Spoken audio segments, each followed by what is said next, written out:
Law firms have a balancing act because they need to be innovative, moving with the times, delivering fast, but they also need to remember their obligations to their clients, which are the same as we've always had: confidentiality, retaining documents, looking after client monies. And we need to find ways of delivering efficiencies to clients, which largely now are in the tech sphere. So it's a matter of not being afraid of the risk, but evaluating it correctly and tooling the law firm to have proper Chief Information Security Officer in place, proper management and culture around IT risk, and understanding from the top to the bottom of the organisation about the tech that you're using and the risks that it exposes the firm to, and then doing your utmost to deliver to the clients and at the same time protect against technological risk.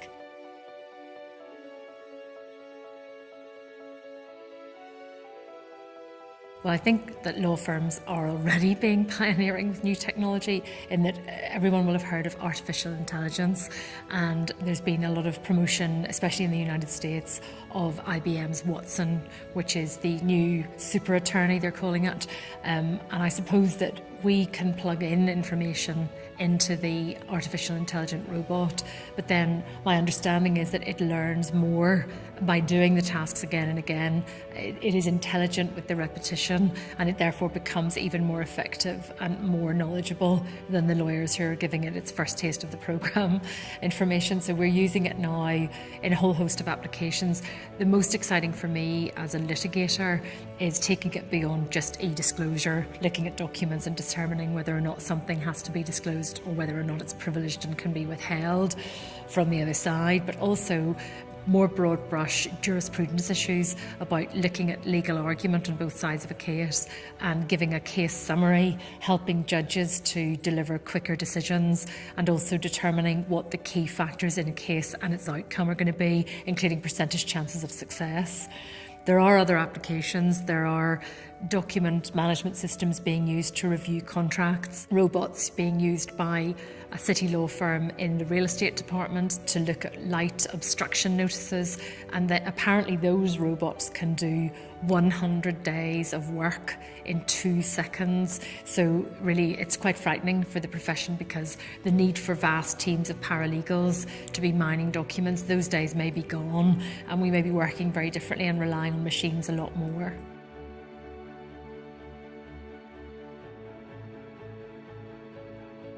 I think it's because traditionally lawyers are not regarded as what I would call tech heads, and I can say that because my husband is a tech head. So, because he really understands technology in a more granular way. He's programming, he's talking to interfaces, he's dealing with international movements of money because he works for IT in a bank. And lawyers are still very much traditional practitioners, and they are still interested in the jurisprudential argument, and they have a slight arrogance about whether or not a machine is capable of the mental gymnastics that we think we go through every day. But of course it is capable of doing that, and I think that we will become actually pioneers in the use of certain technologies, because we are going to need to do that. The accountants are already one step ahead. They're using it in their day-to-day business. Our financial advisors and our pension fund providers use algorithms every day. And I think that there are aspects of case assessment and cost assessment and looking at probabilities that will be extremely useful to lawyers.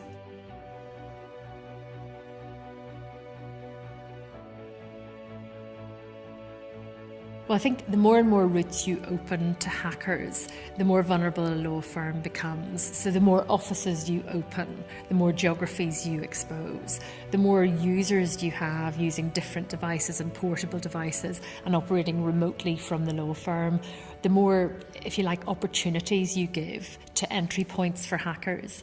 But I think that you can look at it as a positive as well, in the sense that if the law firm is embracing technology from the top down and culturally shifting towards being very open to technological developments, then the training and the knowledge that goes with that will hopefully raise awareness of the threats that cyber actors present to a law firm, and that you will actually manage to make sure that your staff are super vigilant and not so likely to, for example, open a phishing email. They're a bit more alert to the cyber threats. Yes, I think that the culture is very important. If the message that the law firm is sending to its junior staff is, we say we're interested in technology, but we're not really, and no one at a senior level can answer the question, are we piloting any new technologies? What are the firm's plans for embracing AI? Or are we storing customer information and client information in the cloud? Then very quickly the junior staff in the law firm will think, well, we're not really interested in this. But if the central management of the firm is sending a strong message to say one of our drivers for change in our industry and one of our ways of delivering better client service and improving our brand and our size of share of market is around the technology development that we can embrace in doing business, then I think the firm from top to bottom will get round it. And also IT staff will have to feel supported. They can't be feeling that when they go and raise questions with partners who are owners of the business, they get the brush off. It must be treated as a centrally important issue.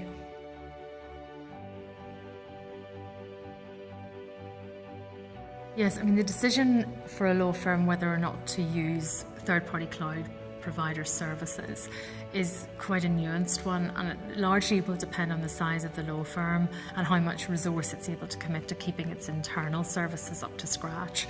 For more small to medium-sized law firms, they may well decide to place data in the cloud. And of course, when a law firm chooses to do that, it needs to be very mindful of its obligations to its clients, and in particular, any obligations it has undertaken when signing up to service level agreements or to third-party terms of business.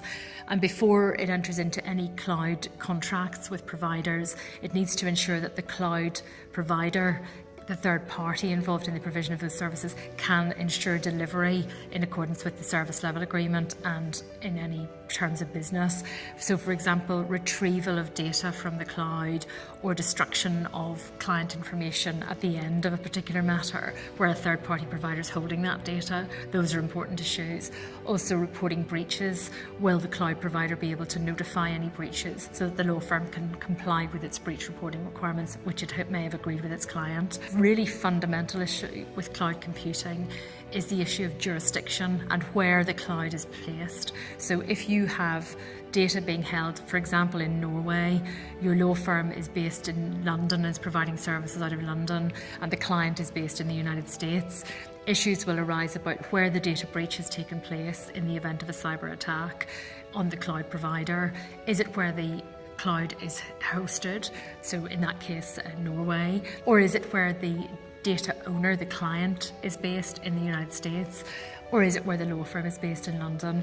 And even if the client decides to bring a claim in the United States, what law will govern the contract between the cloud provider and the law firm and the client? And will it be subject to the law of where the cloud is, or is it going to be subject to the law of the client host country? And those are very complicated issues. People think that it's simple and that it's where the cloud provider is based, but that is not my experience. My experience is these things are very much up for debate, and those are issues that I would want to try and tie down in any contracts as part of entering into an arrangement with a third-party cloud provider.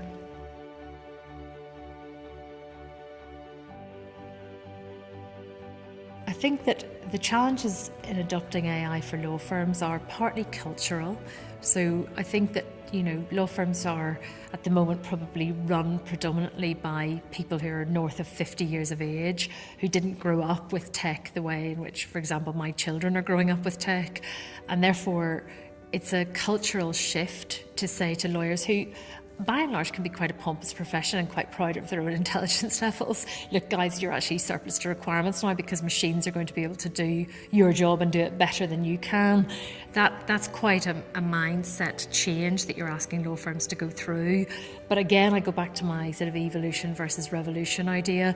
If we gradually see the benefits day to day that embracing technology can deliver to us, and more importantly to our clients who are consistently wanting a more efficient, cheaper, faster service, then it seems to me it's unimaginable that law firms will not be embracing technology and just learning on the job how to put the brakes on when it gets a bit scary, when it looks like it's moving into their boundaries of risk tolerance, but at the same time maintaining an appetite to embrace what people will regard as a risk, but which will, in a few years' time, become, I think, part and parcel of the day-to-day practice of law.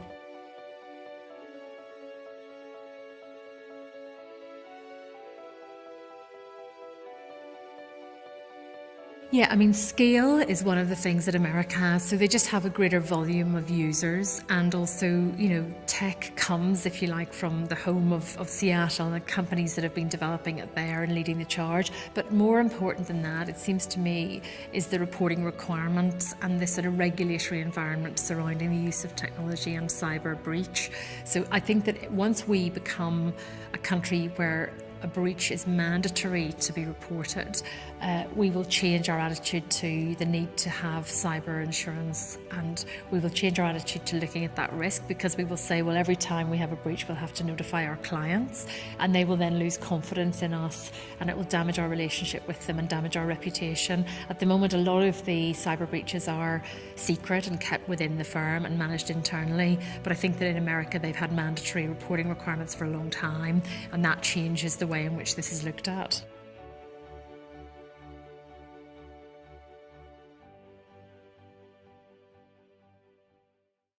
A lot of hype surrounds it, and Richard Susskind is writing that it's the end of the legal profession as we know it, and it's a hurricane of change. And certainly if we were to embrace technology rapidly and we were to move to trashing our junior law sectors of the firms and relying on robots for all kinds of document review, due diligence in private equity investment decisions, reviewing employment contracts, then you can see that it is a very, very dramatic change where reliance is placed on machines in a way that until now it hasn't been. But I prefer to see it as an industry moving with the time and introducing progressive change, and the human beings are embracing that change and understanding the change. It's not going so fast that the risk environment isn't being assessed at the same time. But insurers will want to ask questions about the firm's use of technology, the use of the cloud as well, where firms are storing their information, how they're programming the robots, who's responsible for those, and probably get an understanding of the contractual terms that govern the relationship between the law firm and the robotics provider.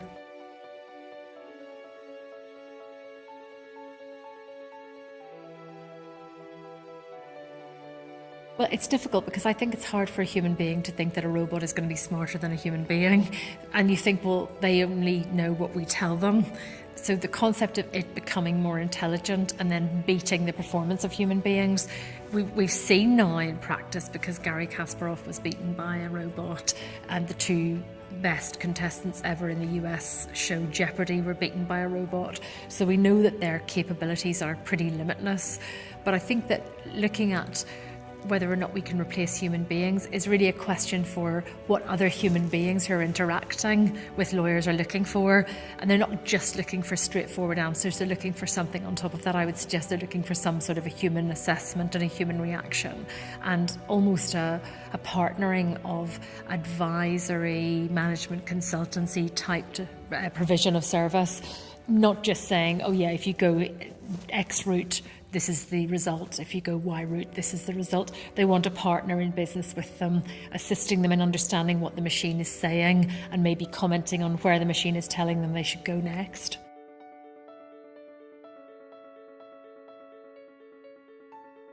Artificial intelligence, I think, really we haven't even started to scratch the surface of what it's going to be able to do to revolutionise the practice of law. Right now, there are a lot of pilots going on, so law firms are trialling it in certain areas. Litigation is one area of practice where it's already quite mature, in the sense that big e-disclosure tasks that are ordered by courts as part of the directions in a case will require vast amount of sifting of documentation. So using a machine to do that has already been something that we've been working on for some time.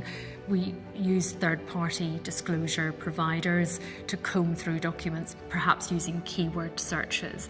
Now we're moving on to predictive coding, where the machines are becoming intelligent at spotting issues.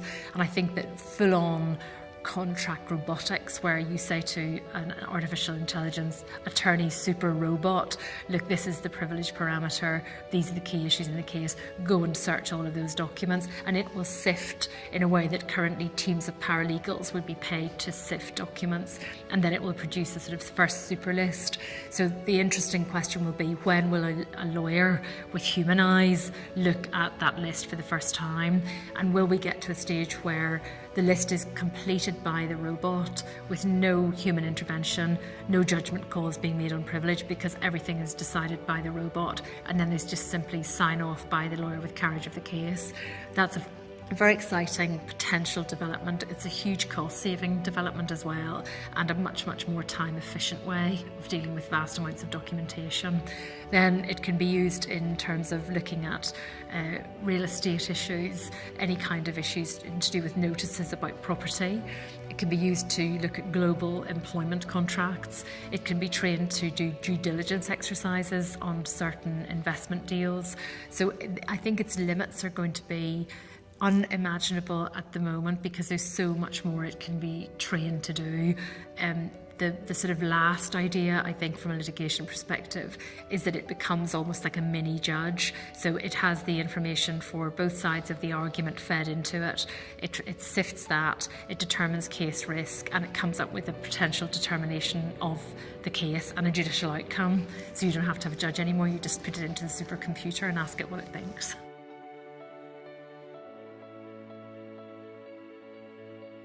Well, I suppose that's quite an interesting question, because it presupposes, of course, that humans don't make errors. Probably you would think, actually, that if the machine is properly programmed, then its consistency of outcome and its consistency of approach will be better than a whole team of paralegals. And certainly on disclosure exercises now, we might sit and debate in a law firm, in a litigation department, whether or not something should or shouldn't be disclosed. Well, the machine will just have to make a decision on that. And at the end of the day, if it's a finely balanced decision, we'll never know whether it was the right or the wrong answer. So some of the things that a machine does, we won't really ever be able to test or know whether it should have done something else. But if there's a huge error that it makes, then it would be the same as an error with any other machine we use in our world already. We try to find out what the problem was. Was it a machine error? Was it a programming error? Was it bad information in, garbage in, garbage out idea? And then you would just try and allocate loss and causation and blame the way you do in any other case now.